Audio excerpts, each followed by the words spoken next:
নতুন পুরনো এই জল্পনার মধ্যে উত্তরবঙ্গ উন্নয়ন মন্ত্রী উদয়ন গুহ নতুন করে তিনি মন্তব্য করেছেন। তিনি বলছেন, মমতা বন্দ্যোপাধ্যায়ের পরে অভিষেক বন্দ্যোপাধ্যায়ের ধারে কাছে কেউ নেই।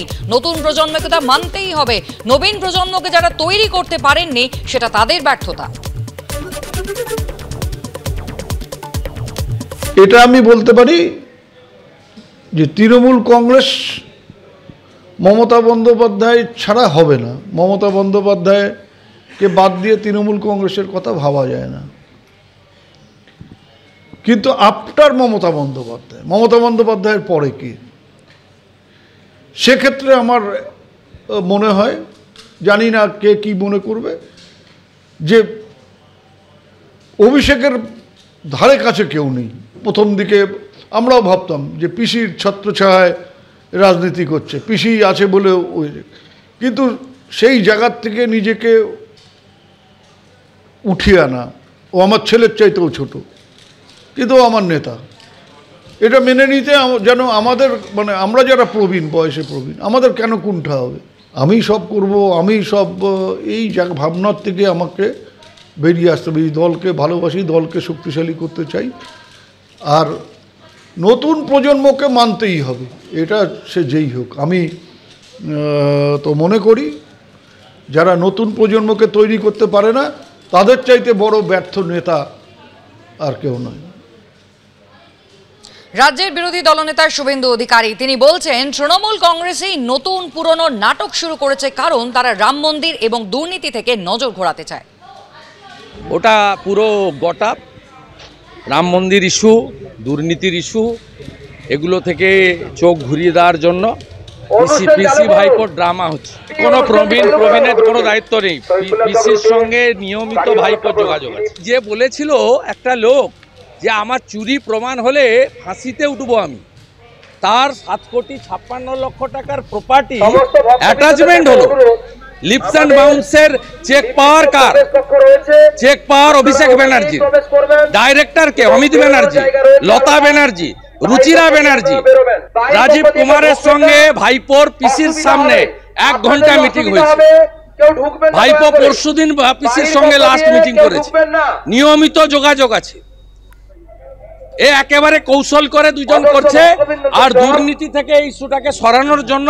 আর রাম মন্দিরের যে আবেগ তৈরি হয়েছে, বাড়ি বাড়ি হলদি চাল, বাড়ি বাড়ি লোকের আমন্ত্রণ, পুরো পশ্চিমবঙ্গ জুড়ে যে সনাতনী একবারে জাগরণ হয়ে গেছে, সেইটা থেকে দৃষ্টি ঘোরানোর জন্য এইসব নাটক। লোকসভা ভোটে বিজেপির তুরুপে নতুন তাস। রাম মন্দিরের পর মোদী সরকারের আরো এক মাস্টার স্ট্রোক। লোকসভা ভোটের আগেই দেশ জুড়ে চালু হতে পারে সিএ। লোকসভা ভোট ঘোষণার আগেই তৈরি হয়ে যাবে ধারা, এমনই জানিয়েছেন স্বরাষ্ট্র মন্ত্রকের এক আধিকারিক। খবর পিটিআই সূত্রে 2015-র আগে প্রতিবেশী দেশ থেকে আসা অমুসলিম শরণার্থীদের দেয়া হবে নাগরিকত্ব। নাগরিকত্ব পাবেন হিন্দু, শিখ, জৈন, বৌদ্ধ, পার্সি ও খ্রিস্টান শরণার্থীরা। বাংলাদেশ, পাকিস্তান, আফগানিস্তান থেকে আসা শরণার্থীদের দেয়া হবে নাগরিকত্ব।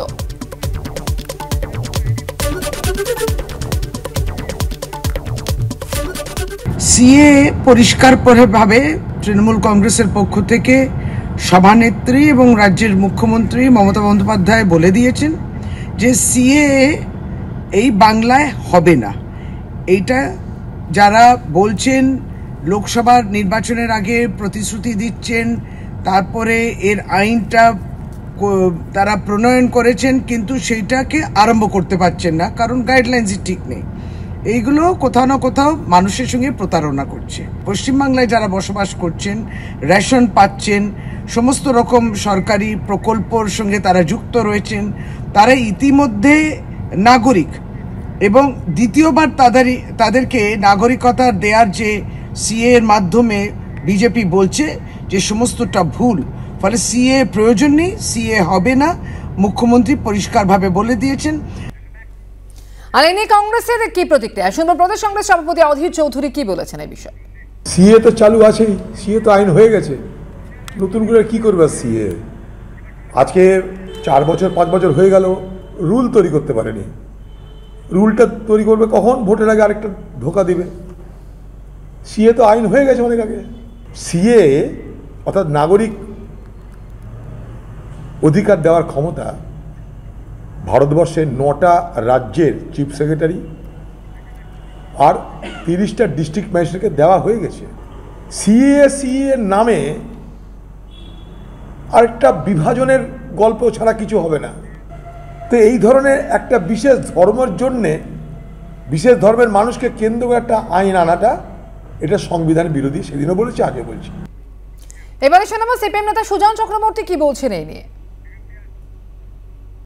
নির্বাচনের পরে আইন 5 বছর লেগে গেল তার রুল ফ্রেম করতে। ঠিক ভোটের সময় এসে মনে পড়লো, বোঝা যাচ্ছে ওদের কাছে গুরুত্বপূর্ণ নাগরিকত্ব নয়, গুরুত্বপূর্ণ মানুষের নিরাপত্তা নয়, গুরুত্বপূর্ণ হচ্ছে ভোট। ভোটের দিকে চোখ রেখেই এসব করছে। এবং শুধুমাত্র ভোটের দিকে তাকিয়ে যদি মানুষকে বিবেচনা করা যায় তাহলে সেটা মানুষের জন্য ভালো হয় না। না বোঝার কোনো কারণ নেই। বিজেপি ভোটের দিকে তাকিয়ে করছে। আচ্ছা, গত 1 বছরে 1200 জনকে যে নাগরিকত্ব দিয়েছে সেটা কোন আইনে দিয়েছে? সেটা তো 2019-এর পরিপ্রেক্ষিতে দেয়নি, 2055-এর পরিপ্রেক্ষিতে দিয়েছে, 1955-এর পরিপ্রেক্ষিতে, সেই আইনের পরিপ্রেক্ষিতে। তাহলে 1955 আইনের পরিপ্রেক্ষিতেই যে নাগরিকত্ব দেওয়া যায় সেটাকে ডিস্টার্ব করে দিয়ে দেব না মনোভাব দেখিয়ে 2019 করছে কেবলমাত্র রাজনীতির স্বার্থে।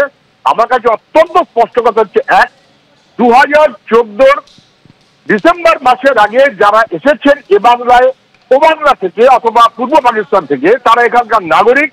তাদের সবাইকে নিঃশর্তে নাগরিকত্ব দিতে হবে। ধর্মীয় রীতিবাদ হয়েছিল কিনা, বৈধ কাগজ ছিল কিনা, এগুলো দেখার কোনো প্রশ্ন নেই।